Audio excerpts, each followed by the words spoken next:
Hello, everybody. Welcome to this webinar. I am Sudeshna from Marg Business Transformation. Marg is an organization headquartered in Bangalore, having its presence across all the cities in India and making forays into Mexico and Qatar. This year, Marg is turning 18. We are still learning a lot with everything that is happening around us. Our vision and mission has been primarily in solving problems for organizations and leaders through change management, leadership development, understanding thinking and behavior pattern of individuals and teams, which impacts the culture.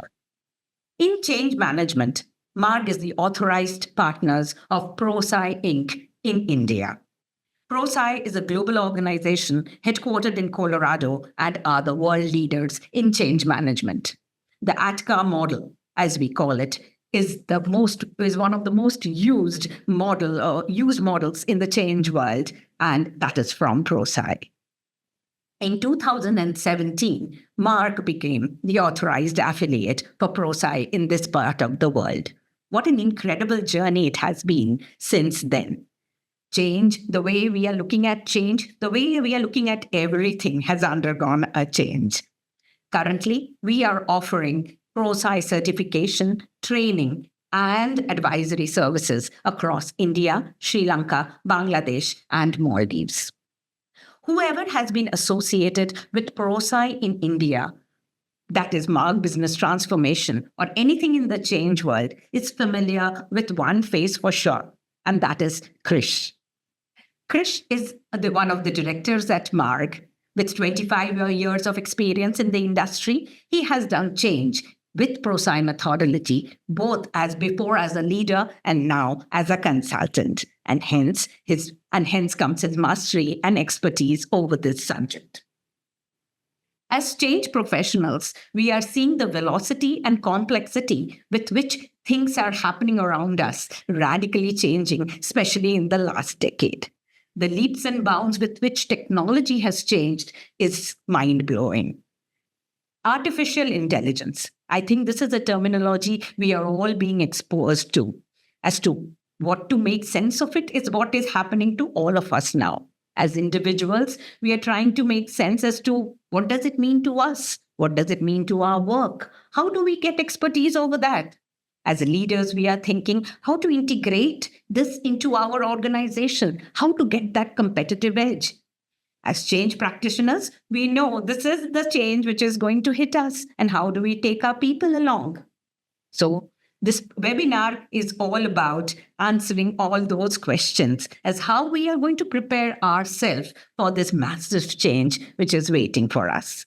With that, over to you, Krish, to navigate us through this journey of adoption of AI through ADKAR. Thank you, Sudeshna. And greetings to everyone else in the webinar. This is going to be a fairly dense webinar. Those of you who know me, you know that I tend to geek out when it comes to stuff like AI. This webinar is a little different. Just like Sudeshna told us, we are trying to unlock this thought process around how do we separate what's happening at an organizational level, what's happening at an individual level, what then should be happening if I am managing this change, if I'm driving this change, right? So we're going to try and look at it from all three lenses in this 1 hour, so it's going to be reasonably dense. I'm sure some of you have not run into Prosci before, so it's probably good to start with a short introduction of Prosci. Prosci is an organization that's been around for 3 decades now, and change management is the one thing that Prosci does. We are a global leader in change management, and our leadership arrived by us saying, we're going to try and find out how do change leaders lead people through change. And that could be many roles. That could be a project manager, that could be a change manager, that could be a people manager, that could be the sponsor, that could be a leader. How do they do it? What do they struggle with? What doesn't work? What works? A very strong research-backed methodology has helped us fine-tune, hone our research practices over these years. And research is important for us because we believe we're not going to share methodology or best practices just on the basis of the few clients I worked with or the projects I worked with. Instead, we're going to people like us who have worked on change, who have struggled with change, and we ask ourselves, what works, what doesn't work. That thought process of what works, what doesn't work, then gets distilled into a very strong methodology. It's a robust, scalable methodology, but it's very grounded and something we can all practice. So that's a quick background on Prosci as an organization. With that thought process, we are going to put all of Prosci's might and thinking into this conversation. We're first going to talk a little bit about what AI are we discussing.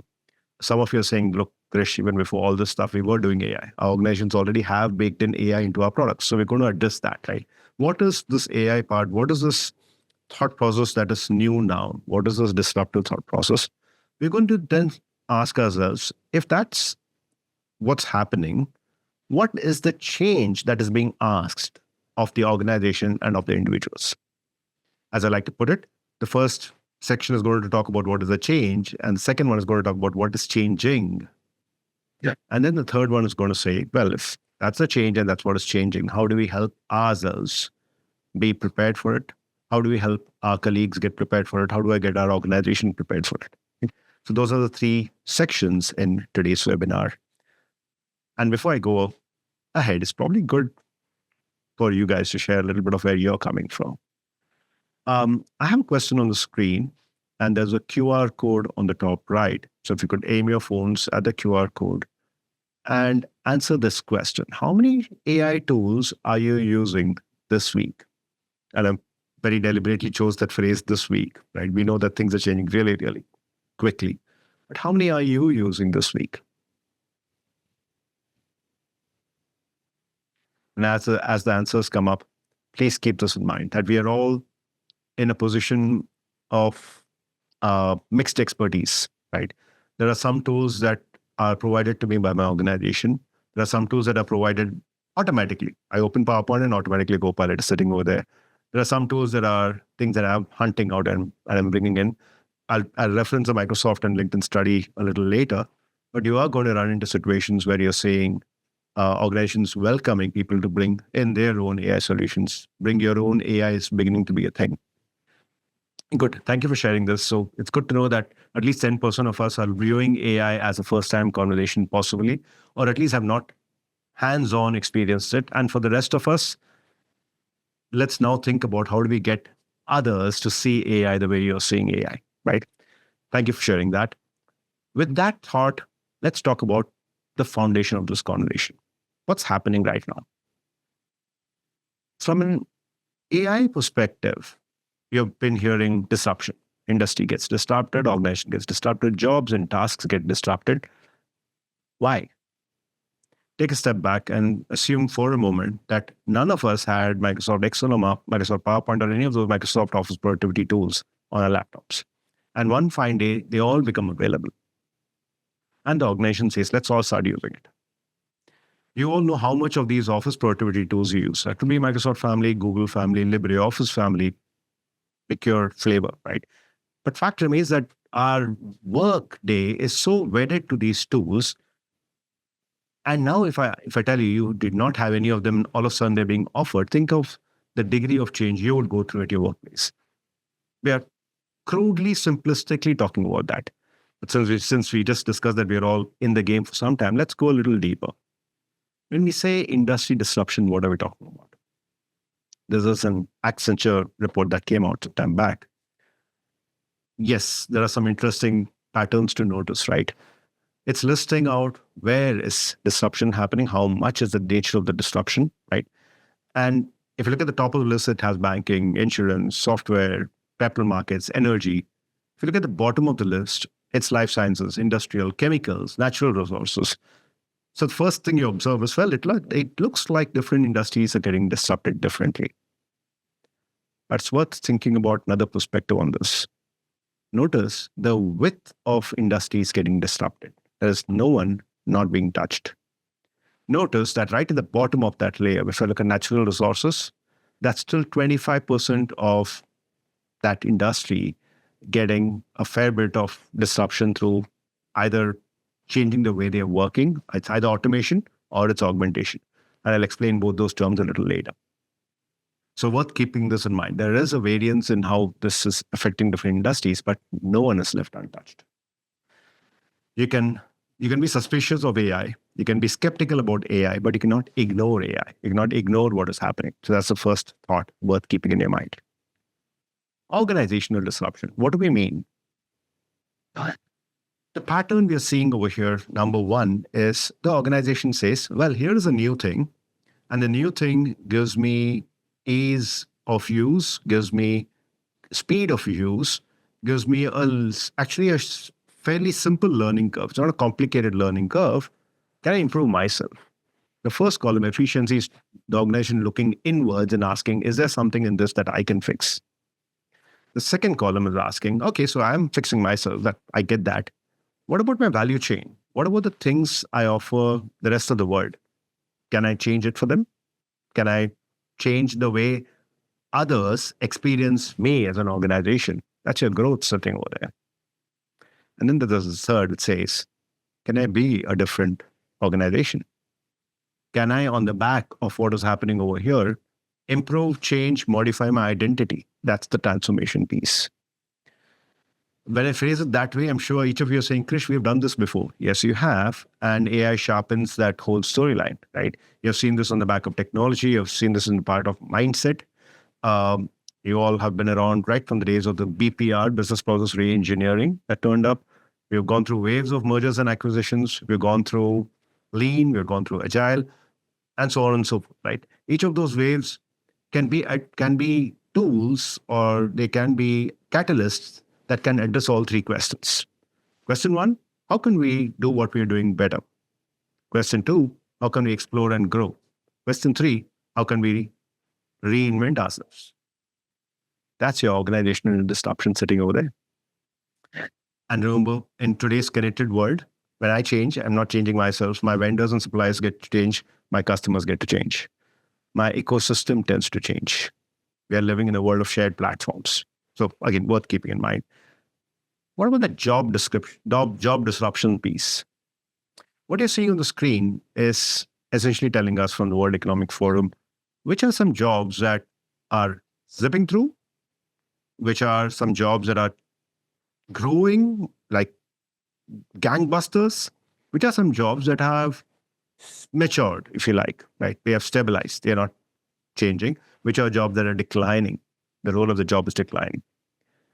The reason we are putting this up is to ask you, how do you think AI affects this? What role do you have AI has in this? And both those questions are worth answering. Our natural tendency is to think of, oh, technology and AI is going to take away roles.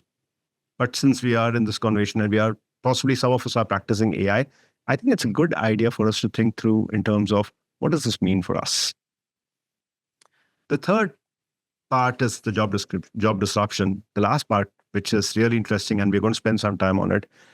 In fact, in the latter end, besides the ADKAR part, we're going to talk about the AI integrated workflow analysis, which is going to be another model for you to look at how this disruption takes place. What kind of a framework can you have to analyze what's happening in different roles? We're going to come to that in a little while. So as an introduction to that conversation, if you look at what's on the screen over here, you've all heard the phrase, there's an app for that, there's a website for that. There's a website called, there's an AI for that. And the beautiful part of the website is not just about the fact that it gives you AIs that do a certain thing. There's a section in the website where I can go in and say, okay, there's a CEO's job. What are the tasks that the CEO does that are AI compatible, if you like? What are the jobs that a project manager does, that a people manager does, that a head of operations does, the CTO does? And you get a beautiful view of how much does different tasks within a job get affected. The point I'm trying to make is it's easy to speak of these phrases, oh, it's disrupting loosely. But today, in today's world, as experts, we can actually deep dive into each of these. And we're going to deep dive into this part during this webinar. On this note, it's probably good to ask you another question. And the other question I have is, in your head, as you look at your organization, and I've said your organization because some of you are consultants, some of you are gig employees, some of you are in different parts of your career. Where is your organization in its AI journey?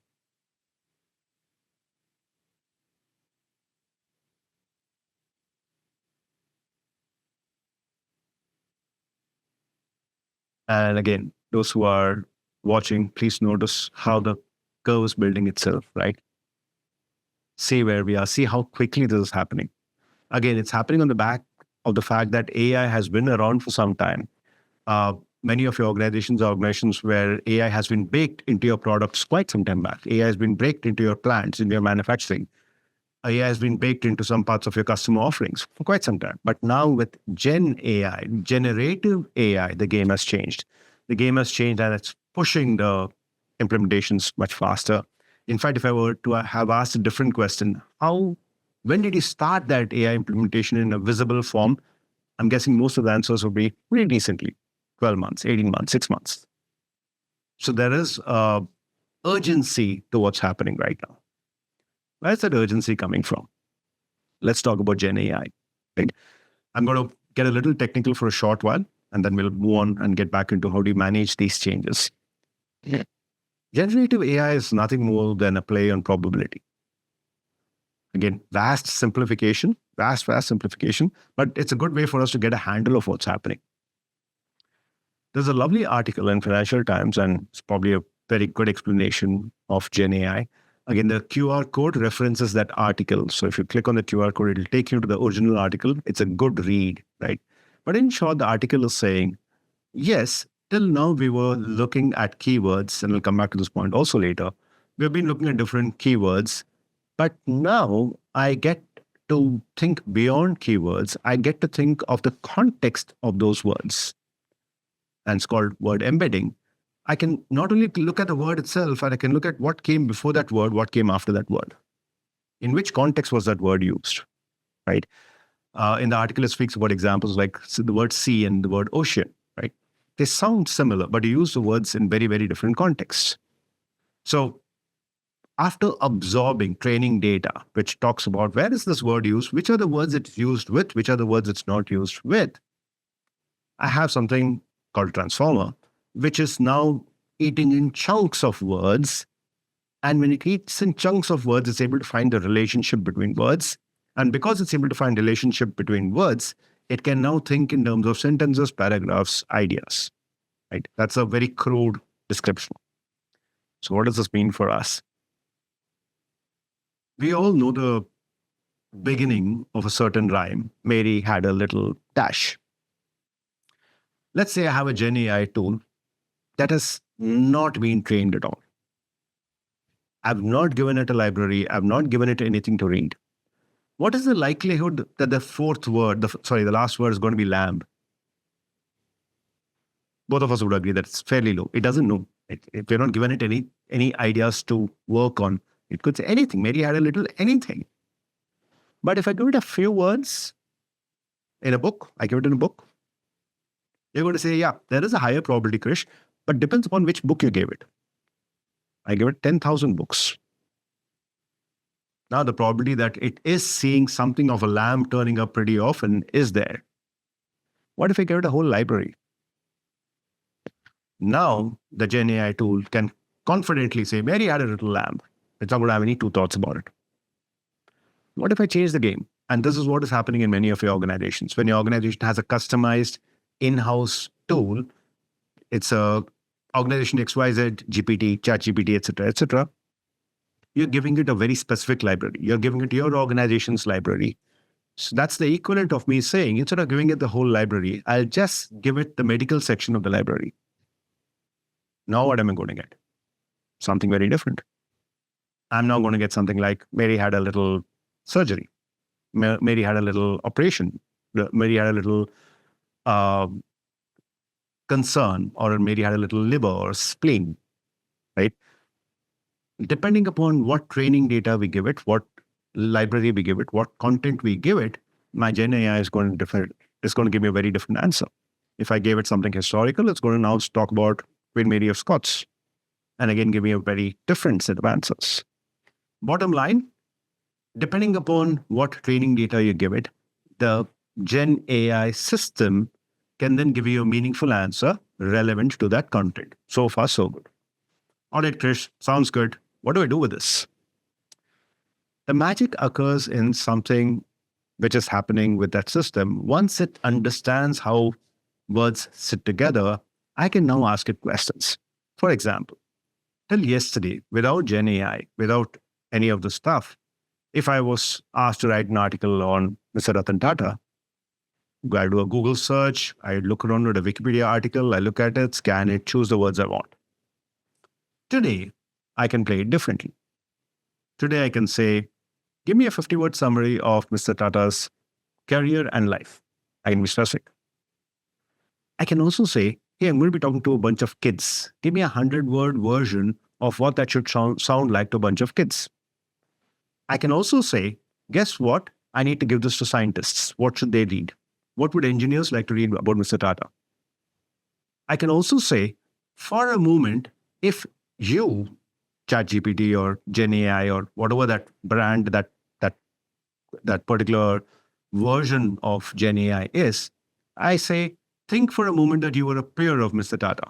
What would you write about him? Think for a moment you're an alien. What would you write about him? Think for a moment that you're born after all of us. You're born only after 2040. What would you read or what would you like to read about him? So notice, I can also give it a personality. I can also give it a perspective from which it answers my question. So the difference between what I said a short while ago, over here, it was just crunching through a library. So in your head, well, Krish, isn't this the same thing I was doing before? Yes, your job was to search, was to retrieve, was to combine, was to create new stuff on your own. Now you have an intern who's working with you. You have an intern who's not an expert, but has access to the library, and you can have an intelligent conversation with them. That's what's changed. That's the spirit in which we are saying it's a probability machine, but it's very powerful. So again, the tone that we're going to take from this point on is, yes, it's tempting to say, okay, so Krish, I get all this, but what do you think AI can do for me? It's actually the other way around, right? I need to ask you that question. What do you think you can do with AI? And that's the train of thought that we're going to explore now, right?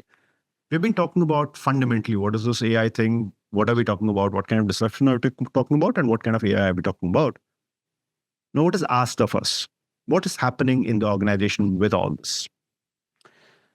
The first part is we don't necessarily know where this AI fits into what we're already doing because we weren't doing something like this. So if I had platform X and platform X has been replaced by platform Y, yes, platform X was doing XYZ, platform Y is going to do something else. What am I doing with AI? What we are seeing is organizations doing two things. Again, you have a QR code for a longer article on the subject. Use that. We're seeing two things happening. One is organizations are taking a very specific, intentional, tailored approach on, given who I am, who the org is, given its values, given what customers it's serving and industries it's serving, we need to do X and Y and Z, and I need to bake AI into those parts. On the right side, the organization is also saying, I need all of my organization, as much of my organization as possible, to be skilled in using this AI. So at a high level, both of those things are happening. What does this mean? Whether it's a fairly current topic, fairly real topic, in a context of how organizations are dealing with this, we had this conversation with the National Weather Service in the US. And they came back and said, yes, I am using AI. And I'm using AI now because I got millions and billions of terabytes and petabytes and God knows what of data. And I need AI to help me spot the patterns, spot the storylines, spot the key issues, the narratives that I need to then take to the rest of the organization, make decisions, and help people. So that's on the left. And on the right, in the meanwhile, I need to make sure that all of my employees, most of my employees across functions, employees cross-functionally are going to be good at this. Notice when I'm speaking about this is what the organization is doing, this is what the organization is trying to do. If you ask me, Krish, where is the change manager's role in this? I'm going to say, guess what? This is still in the change management world. Getting this to happen is still a change, right? And that's what the third part of this webinar is about, right? Remember that we always talk about the technical side of the change and the people side of the change. This is the technical side of the change. This is what the organization would like to have happen. If you look at a regional bank, the regional bank says, hey, I want to have chatbots. I want to be able to give customers something personalized. To be honest, I also want to make sure that there is fraud activity is reduced, patterns are recognized. I'm able to grow new products, create new products when I need them. On the left side, as a tailored technology. On the right side, I need something that is going to help all of my organization make sure that they know how to use these AI tools. Because my policies are complex, my procedures are complex, I'm highly regulated. I need to make sure my employees can converse with much of these policies. I want AI practices across all my teams. Hospitals. I need AI to do diagnostics. I need AI to work with vendors who are giving me equipment that are complicated, and I need my operators to be good at this. So there are different things that I'm doing to give better services to patients, to do better surgeries, to help patients get healthy faster. On the right side again, I need a way in which my organization can apply AI in the different roles that they are in. I'm hoping you're all seeing the pattern over here. On the left, you have tailored technologies. On the right, you have pervasive proficiencies. And why is this difference important? On the left, we are trying to ask different questions. We are asking, how can I take AI and connect it with who I am, core mission and values? How can I take AI and deliver those business outcomes within X years, Y years, Z years? How can I deal with some unique challenges that my industry has, that other industries don't necessarily have? I'm pharma, you're not. Pharma is not process, pharma is not manufacturing, pharma is pharma. So as pharma, I want to do something different. How do I answer those questions, right? On the right side, you have questions around, how do I get every employee to have those skills to use AI well? So again, that's where your change management part comes in, right? How do I make sure that people are AI literate? How do I make sure that I can share that data access that we need? Many of you in the call have already run around in circles and discussing how organizations are dealing with data, right? This is that kind of a question. So on the left side, it's organizations saying, I want to use AI to get this benefit. On the right side, the organization saying, I want AI to help employees leverage AI well.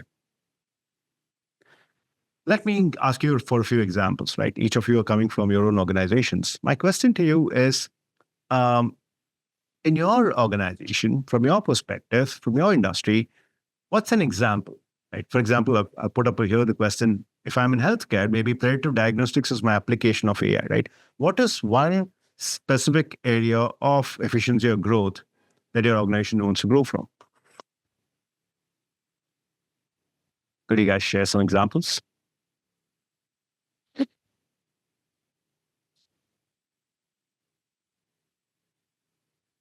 And while we're doing this, I'm hoping the poll is live. And while we are, there you go. Thank you. It'd be great if you can introduce your respective industry too, right? But I get what I can see that you're getting what I'm saying. In the nicest, I'm saying this with a smile on a lighter note. Implementing technology in BFSI is a weirdly contradictory thing, right? BFSI is in the cutting edge of all technology because of fintech and stuff like that. But BFSI is also hopelessly expert-driven, manually driven. So yeah, it's fun. And while you're doing this, keep this thought process in mind, right? This is all the technical side of change. I need us to be comfortable with the fact that this is what the organization would want. So I want toxicology report generation happening through AI, right? I still need a doctor to sign off on it. I still need a lab technician to sign off on it.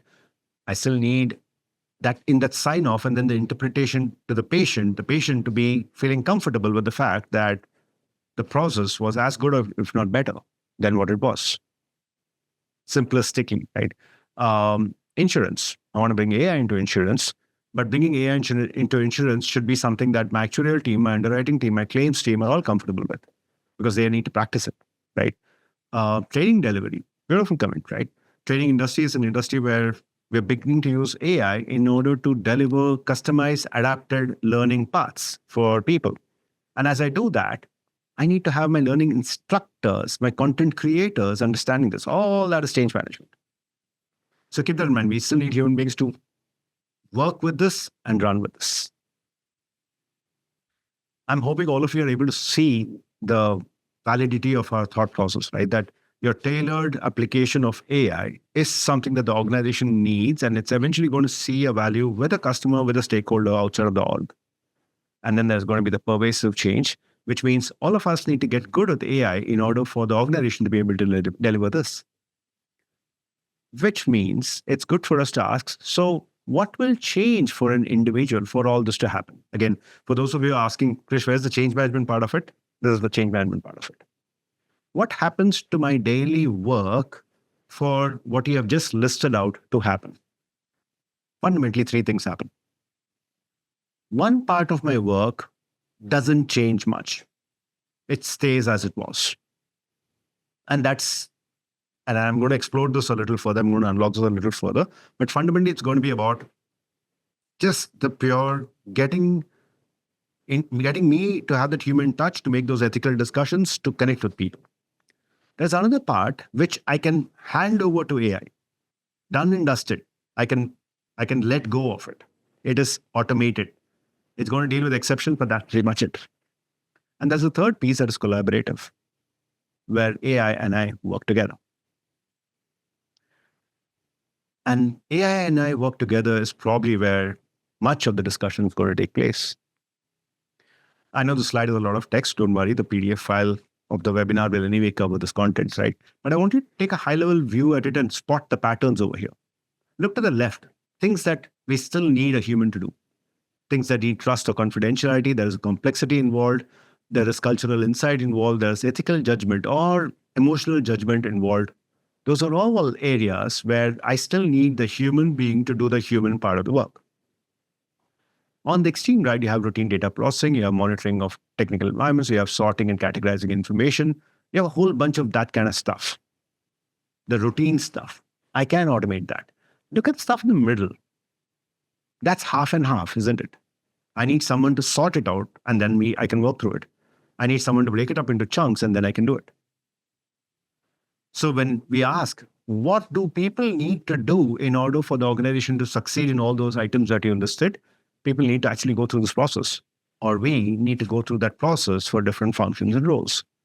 We need to say that, guess what, in different days of the week, at different points in time, I do different things. And some of them are automatable. Some of them are, I can't let go, shouldn't let go. And then there's a third part, which is just me, myself. We need to understand this, and we call this the AI integrated workflow analysis, right?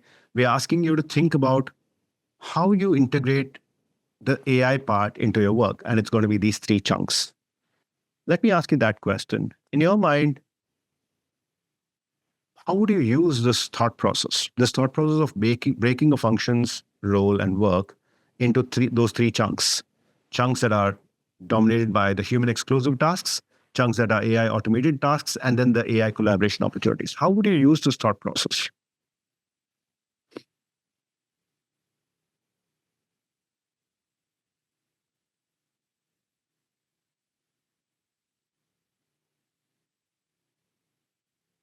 Remember, we were speaking about AI is coming, jobs are going to get disrupted. And from that discussion in the beginning, we have moved now to a point of saying, no, let's think through this. How do we want to change the way we do our work? How do we want to change the way we deliver? And there we are saying, consciously go through this process. And the reason I'm using first person when I'm saying, or second person when I'm saying you and me, right? We need to understand how our own work flips before we start talking about organizational change. And this is a very conscious process, right? That's a beautiful example. Time-intensive, error-free work that's regulatory driven. I would want to make it collaborative because it's regulatory driven, it's intensive, but it's time intensive. So I will get a good chunk of it done by AI, but it's regulatory. I might want to take a peek at it. I might want to take a peek at it before it goes, right? The assistant day in life, being intentional, going through the thought process is very important. And now coming into change management, when I'm dealing with organizations that have a high degree of anxiety, saying there is a lot of concern around this change, around how it's going to affect people, we workshop this. We take people through the thought process, right? We ask them to slow down. Remember earlier I made this comment. It's not about what AI can do for you, it's what you can do with AI. And this framework is a good framework for you to analyze. I know some of you are asking questions about where does the change practitioner sit in this thought process, right? And some of you are also asking, how can I use AI in being a change practitioner? So here's an answer to both your questions. Again, a lot of text. Again, we have done this analysis not just for a change management practitioner. We've done this for people managers. We've done this for chief operating officers. We've done this for project managers. So, and all that will be available in your webinar PDFs, right? So don't worry about reading all of it. But look at it this way. For those of you asking, how can I use AI in my change management storyline? You have an answer on the right side. Right, you have an answer on the right side saying I can do reports, I can update my training databases, I can administer surveys, I can document change process, I can create initial drafts of many of the report also I do, or even the communications I do. For those of you who are saying, Krish, is there a role for change manager once AI comes in? Look at the left side. These are things that you need to do. That's going to be interpersonal conflicts. There's going to be culture adjustments. There's going to be strategic meetings where the organization is trying to shape the change. We're going to need to manage resistance from time to time. There are going to be some ethical decisions that need to be made. There's going to be tactics that you're going to be using. There's going to be sequencing that you're going to be using. And that's an answer for those of you who are saying, well, does that job go away? No, it doesn't. And then you have this bunch in the middle where you need, like the way I like to put this, guys, is you need intelligence on both sides of the screen. In the middle, you can't just leave it to the AI, and you can do with the help. So both sides are working together in order to land the change. Fine, Krish, we get all of this. So where does this take us? We are saying use the analysis.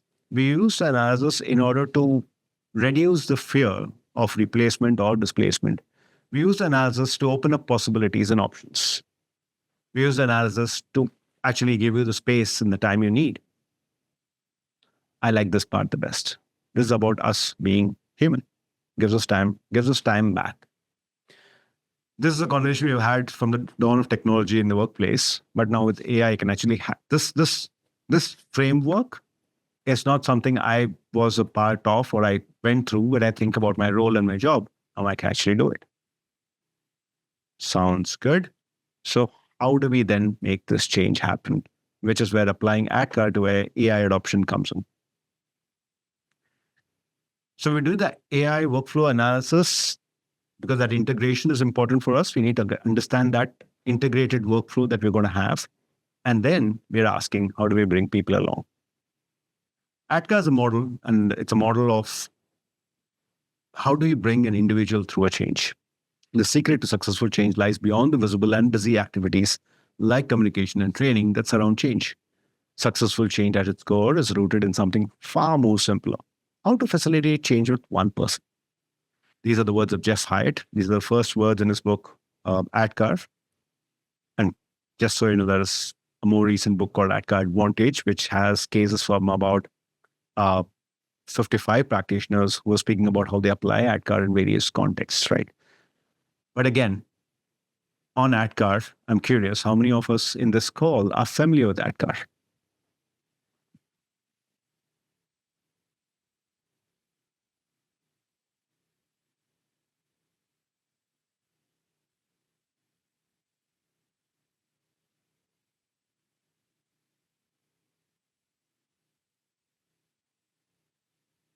Thank you again for sharing. There's a little bit of selection bias. I guess those of you who think time on a Prosci webinar well spent are probably familiar with Prosci, but a warm invitation for everyone who's given this conversation a try, right? Fine. Then at least for 6% of you, I think it's worth a revision, including for those who have said they have heard for it. So for the 26% of you on the right side, let me give a quick short version of ADKAR. ADKAR is a model of individual change. It's a sequential model.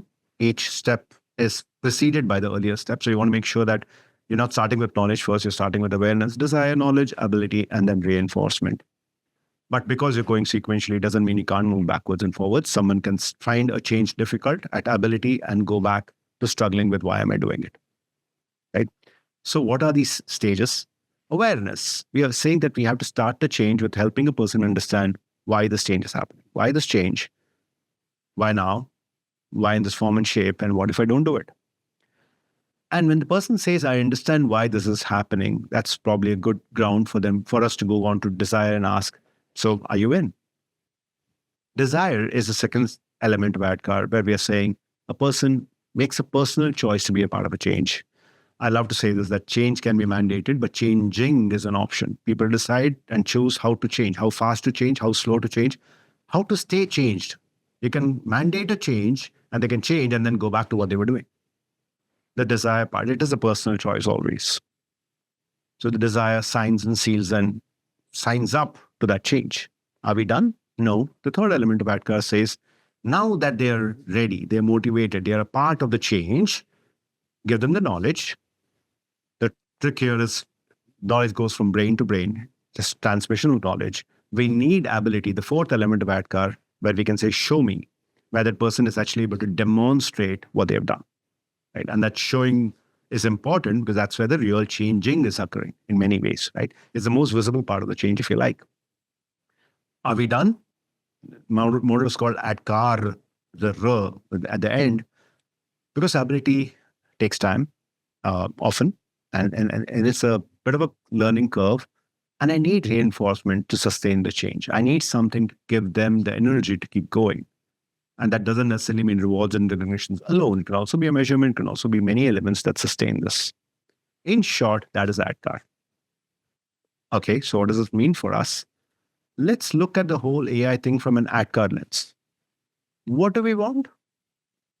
We want, ideally, the organization to be saying, I want to use Gen AI. The organization has adopted Gen AI. It's integrated Gen AI. It's collaborating with AI. All the good stuff is happening. That's the what. But we don't stop there. That would be the technical side of the change, right? Just saying that I want this is not good enough.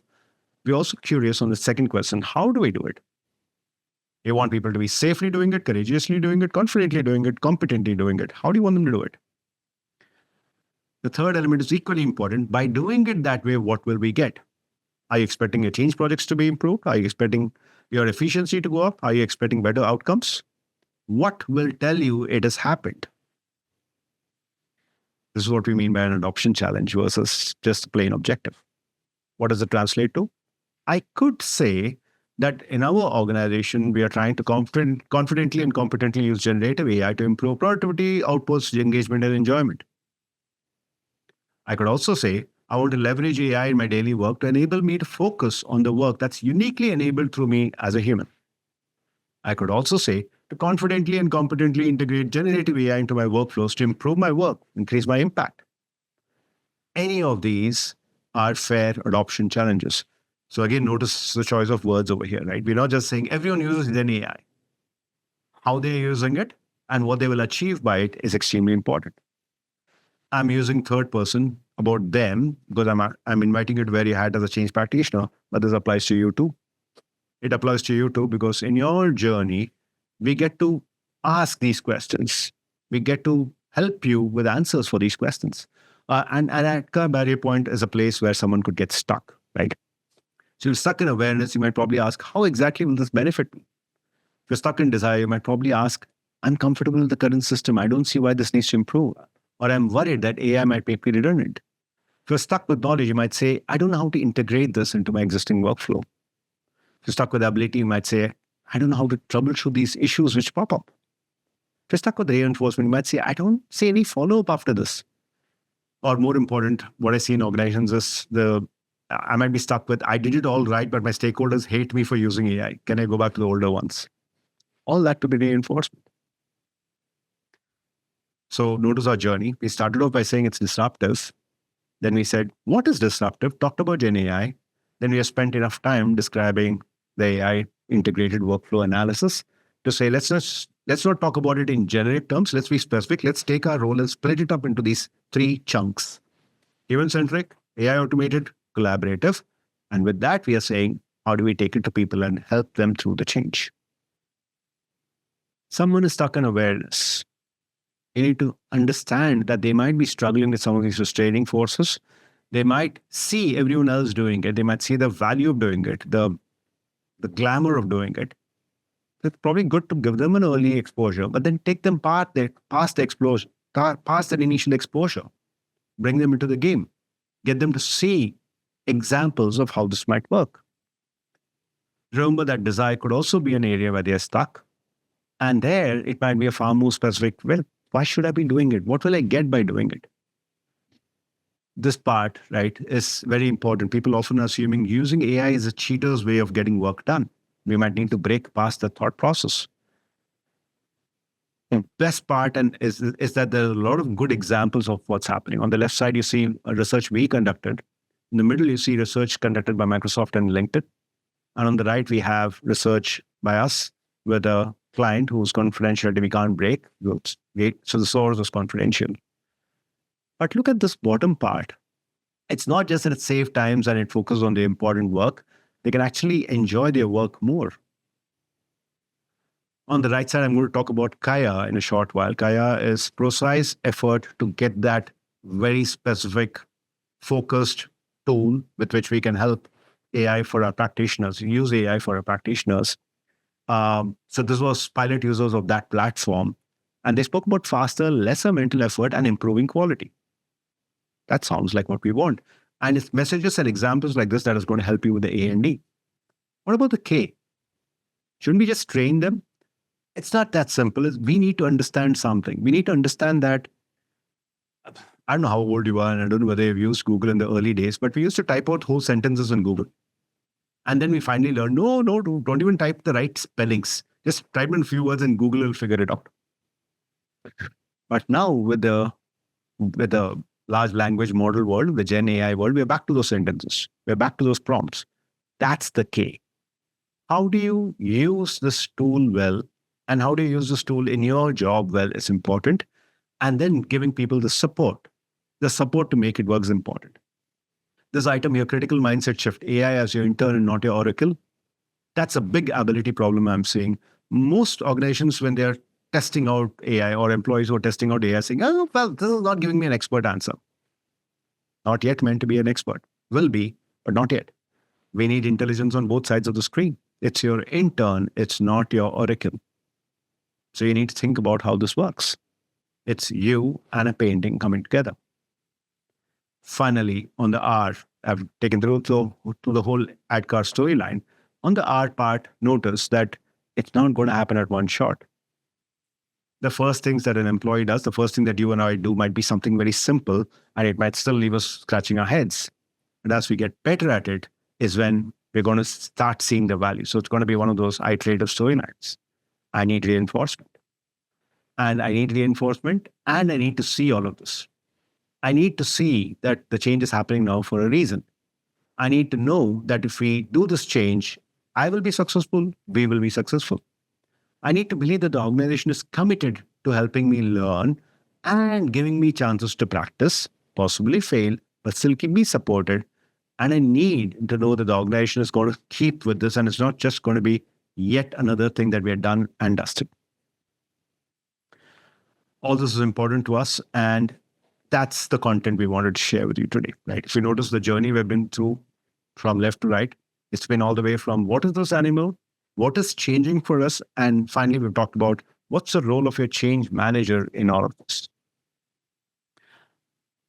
It's pretty cool for me that I also get to talk a little bit about Kaya. Kaya is a platform that Prosci has created, and we are continuously testing it against other large language models. The beauty of Kaya is it's for the practitioner to try and answer questions which are very real, but they're also about the practitioner trying to leverage all of Prosci. What is all of Prosci? Well, Prosci is quite a large thing, right? We've been around for 3 decades. We have blogs, articles, webinars, including client discussions, research hub, knowledge hub, our thought leadership for these 3 decades on the field of change management and being a global leader. We also have research. We also have our models and methodology. And we've taken all of this. You remember what I said about Mary had a little lab? We've given Mary a Prosci library. Mary had a little change and a strong sponsor and nailed it. Kaya is an expert AI change management assistant. Still intern, but has the expertise, but still is an intern, right? And the beauty of Kaya is because I have Kaya, I'm in a position to now say, I can deal with some of the issues that I face in my day-to-day work with some ideas, with some thoughts that come from Prosci's world, right? I can ask, for example, I have a meeting coming up, and I need to tell my sponsor, my leader of the change, that they need to manage the change differently. How should I do it? Right? And Kaya is going to give me an answer. And it's going to be an answer built with very credible resources. It's going to tell me where it came from and tell me why it came. I can then say, good job. Now can you draft me an email for this? And I can actually get that email out. And like I said, intelligence on both sides of the screen. We still need us to validate what's coming up. But this is how organizations are finding ways to. It's not just an AI tool that is passive. It is something beyond that. What we're asking of ourselves is huge from a change management perspective. And like this, I'm sure in your organizations, for different functions, you're going to have something specialized. Keep in mind that as change leaders, some of the things that we do, which could be automated, but still needs our intelligence, we have now an opportunity to do it. So Kaya for me was first, it's pleasure to introduce Kaya to an Indian audience. But more than that, it's also a good example for everything we have been talking about till now, how AI can help our work. With that, finally done. Sudeshna, any questions, any thoughts that I can share, anything that I left open?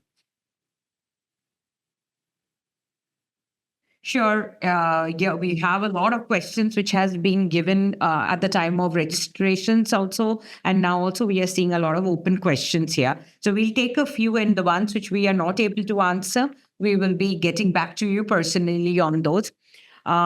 There are certain things on Kaya. So Kaya, at this point of time, like I would like to mention that it is available as an enterprise license to non-consulting organizations. So, so from that point of view, we will be. So this is not available to the individual practitioners, but you need to be a Prosci change management practitioner to make the most use of it. But this is available as an enterprise license for 10 or 20 people for your internal using team for a non-consulting organization. So let us know if any other questions you have on that. Other than that, we had questions like, how can we use AI to manage the people side of change or organizations change proposed by management? So this question was more maybe from the point of view of framing the change, etc. How AI can help. Thank you, Sudeshna. Both fair questions. Two parts to it. How can AI help me design the change better? There's one part of it. I know some organizations that are putting in enough knowledge. We're back to expert systems and internal blogs that the organizations have. They're making it a little more rich.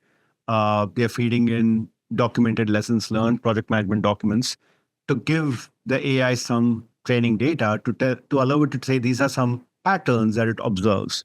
These are some things that typically go wrong, typically go right. So that's one part of change definition that it helps in. The other part of change definition is what we talked about. It is not about AI, but it's about how we ask the leader of the change, okay, so introducing AI, how do you expect that person's job to change? What parts of the job do you want to change? Are you comfortable with changing this part which seems to have regulatory exposure, right? So that's the second thing. That framework that we introduced in this conversation is a very powerful framework. ADKAR is about changing people, but this is about understanding the change itself. So that's the second place where I think that there's an intersection between AI and change management. The third part is, like we just talked about, Kaya, there are enough ways in which we can leverage all the knowledge that we have on the field of change management and apply it well to a change. Probably a longer conversation, but I also know that some of them will drop off. I would stay on, but some of them will drop off. So that I'm hoping that's a good enough answer, Sudeshna. Yeah, sure. Absolutely. This is a more technical side of change question. So it is the AI question. How are we ensuring security standards against AI implementations? Good question. So 2-3 parts. It is something. First, it's not a done deal. Organizations are still figuring it out. The first thing organizations are doing is tightening up the locks on the data that they have, right? They're also a little freaked out that they didn't have all the data digitized is another part. They would like to have more data. But in the meanwhile, data that they have, they're locking it in.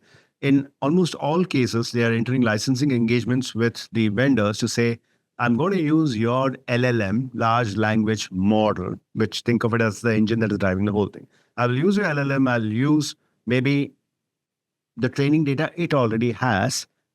And after that, you cannot see the other data I'm pushing it in. So that's the first way in which the organization is managing it. But a bigger picture, and this is where I'm saying the answers are not yet ready.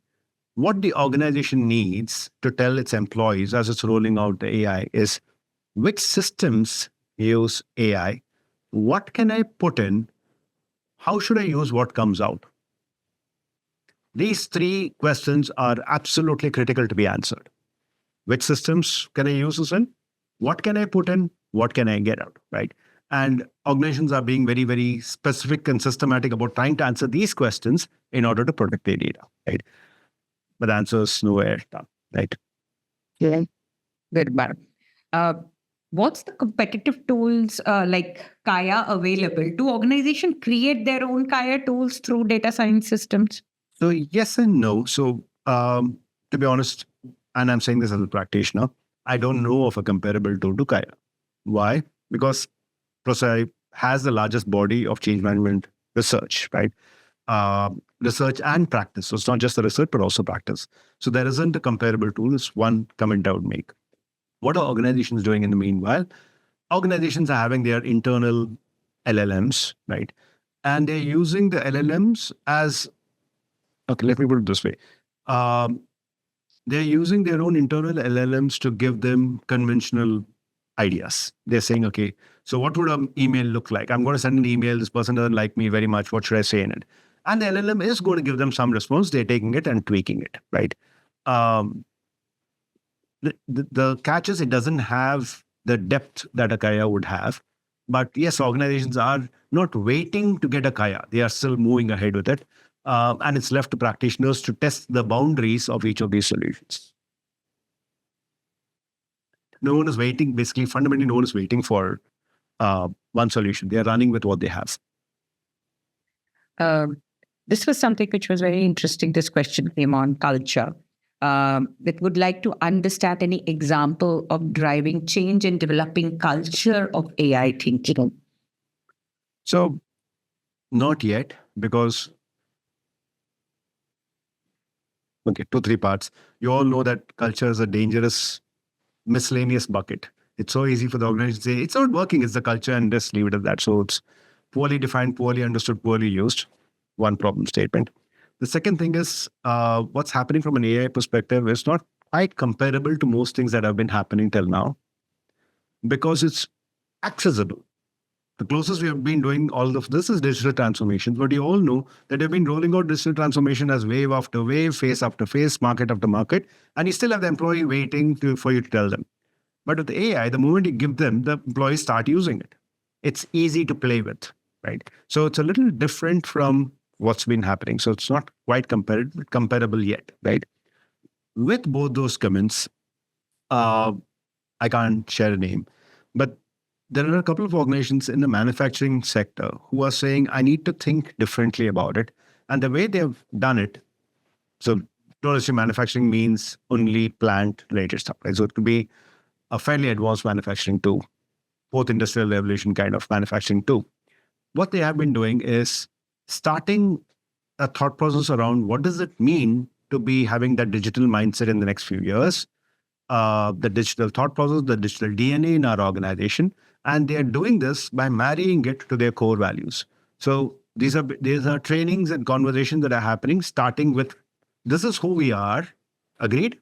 Now that this is who we are, what does it mean for us to be wearing the digital hat? What level of disruption are we having an appetite for? How much can we lean into the change versus waiting for the change to come to us? Lean into it versus lean back, right? So organizations are going in that direction. I think that's a very sensible way to do it. This is a specific question on mergers and acquisitions. How can AI streamline and enhance the integration process in an M&A, especially when bridging diverse global cultures? So again, I'm going to request that we break all these into jobs and tasks, right? The whole idea of that AI integrated workflow analysis is we cannot think of M&A as M&A and how will M&A happen. We have to break it up into, okay, in M&A, there's a scheduling part. How do I manage the scheduling part? Yes, there's an M&A, and in that M&A, there's a conversation part, difficult conversation part with leaders. Okay, there are two CFOs here. One of you is going to stay. How do you manage that? So remember, there are different parts in that game, right? What we're seeing organizations use AI to choose possible integrations, possible M&As, possible acquisitions. That's already happening. That's in the private equity investment banking firms, right? The raw number crunching to choose the right organizations is happening. We know organizations that are having algorithms that call out which groups might cause the biggest challenges. And it's a simple algorithm around number of people, kinds of roles, multiple expertise, and so on and so forth. But quite honestly, the merger part is easy to handle. The integration part is not something that's yet being handled by AI. Notice the difference. The merger was an event. It's a date in the calendar. On this date, we are merged. That's the easier part. The integration of making that merger work is all change management. It's still not in the realm of AI, not in the form and shape that we are discussing in this group. Yep. Yeah, sure. We are at 12 now. We'll take two more questions maybe, and then like the rest of the questions, we shall surely get back to all of you as earlier we had mentioned. So this is like from a prep phase till the sustaining phase, that the entire journey involving assessments, planning, training, cons, everything can be done on the AI tools. And how can we as change experts stay ahead of the game? So Two comments again. That's why I kept the same practitioner. there was another part to it. Another person asking that that with so many, like as a change agent, how can I keep abreast with the changes myself in the role? I feel it is more on the role and what all is happening and what all a change manager can do with AI. Two parts. On the first question, I'm going to take you back to Tim Creasy's quote. It's not about, don't talk about what you do, talk about what you deliver. If you look at what I'm sharing on the screen, on the right side, that AI automation is what we do. What we deliver is sitting on the left, right? We do the work on the right side in order to deliver the stuff on the left side. So that's my first comment to you. When you're discussing prep to sustain and the examples you gave, Sudeshna, were all the tasks that we do in order for the organization to pass through those phases successfully. And that's what we deliver. And that's still our domain, is one comment I would make. The second comment I would make, how do I keep myself abreast? Do not have the fear of missing out. You don't have to stay abreast with everything. But what you do need to do is have your own point of view on any one AI. You need to have a point of view on what is AI. You need to have frameworks like this for your own job, for your own thinking. Once you're clear that you have a certain place from which you can view the rest of the mountains, peaks, and valleys, you can make more sense of the chaos. Otherwise, you're just going to go from website to website, from conversation with one expert to another, from a conference to a conference, but you still don't have a frame of reference to appreciate any of that, right? So I'm inviting you to take a pause and ask yourself, does this conversation make sense, right? And if this is the only conversation you're going to have this whole year on AI, do something on this, right? Go ahead and mark this out. And the moment you do it, trust me, you will have a point of view. And from then on, you're going to be assessing or filtering in what you're absorbing. You don't have to know everything. None of us need to know everything. That makes sense? It does. It does. Here, there was that question on automation and augmentation, which you mentioned. You mentioned about automation and augmentation happening in industry, leading to industry disruption. What is augmentation with reference to AI? Thank you. Thank you for keeping me honest on that one. So augmentation is this piece. It's a collaborative piece, right? We are calling it collaborative. Why? Because for us, augmentation still feels, the way it's being described, augmentation just feels like uh, an addition, but doesn't describe the shared responsibility or the accountability, right? But for us, when we say it's collaborative, it means that I'm working with the AI, but it's still accountability still sits with me, with my role. Like if I was doing RPA and I was saying that, hey, guess what? This is the automation part on the right side. That 80% of transactions I don't need to touch. 20% are going to be exceptions and I will work with them all the time. We're used to those binary divisions, right? And we feel augmentation is just it's an additional step in the direction. We prefer the word collaborative.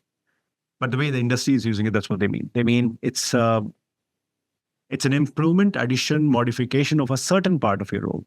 Did that help? That makes sense? Yeah.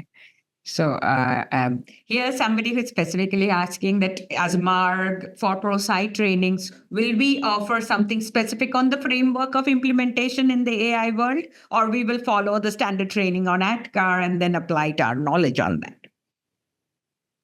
I'm guessing it's a yes. And we have to keep in mind that whoever's asked this question is on the other side of the practitioner program, most probably, right? You've gone through the 3 days and you've said, yeah, now I know those 3 days and I think we should add more to it. But you remember how you felt while you were in the 3 days where you said, don't give me anything more, right? So keep that thought process in mind. We are very, very intentional and selective about what we need to do in those 3 days to make a change practitioner deal with any change, right? While helping you deliver projects. So I think the workflow integration analysis that we have introduced, the framework that we introduced now, will eventually find its way into the methodology. But for the moment, I'm not going to start sharing this right now in the next session, because I still think that what we do in the session is rich enough and deep enough for people to work on stuff like this and be pointed to this. I would point them to this. I would say, hey, this is available, go look at it. Yeah. So we're sharing this PDF with all of you. And I think in the ADKAR framework part, specific mentions have been made as to the driving forces, restraining forces, and what you need to specifically look out and educate your people on the various elements when you are going through ADKAR. So this will be made available to you. So make the most use of it. With that, I would not be able to take any other question because we are at 12:10, and I'm so delighted. This has been a great webinar with all of you, kind of staying now over time, where 10 minutes we are 10 minutes over the time of the webinar, and I am seeing most of the attendees are still hanging around. So this topic is relevant, and hence we selected it to make our journeys easier as individuals, as leaders, and as change practitioners. So with that, Krish, any any closing comments on this topic, and how do you think they should be able to sustain it, as we say? So 3 parts. I'm still thinking about the augmentation question. So for example, if I'm a radiologist and I'm being given an LLM to peek into, to validate my report on that X-ray, that would still be in the augmentation field. It's adding to my capability, but my outcome was still mine. I still created that report, right? That would be an example of an augmentation. So that's an augmentation comment. The bigger thought process is, I keep saying we should be intentional and data-driven. In this context, I'm going to say, don't wait for AI to happen to you. You need to reach into AI. You need to find out how you're going to be using this tool. We are at the stage where the organization is still rich with potential and possibilities. It wants to know how it can use it in different functions. So my invitation to all of you is reach out, try it out, and then ask yourself who else is doing what with this. Start having those conversations with others in a network. Where are you using AI and how are you using AI, right? Managing the change can be surprisingly logical and doable. That's right now, that's not my concern. My fear is change definitions can be done very poorly at this stage. As organizations, we are not good at defining change well. With AI, we can end up doing a bad job. So I request all practitioners to step up on this one. Define change better. Okay, so define change better, and to take on with this journey. This is just a start. So we will like to have more of this, and we'll keep you informed on that. Any questions, any other questions, do drop in a mail to us at prosci@margonline.com, and we shall take it up. And the questions which were not answered, as we said, we'll get back to every one of you separately on that. So with that, thank you so much for joining this webinar.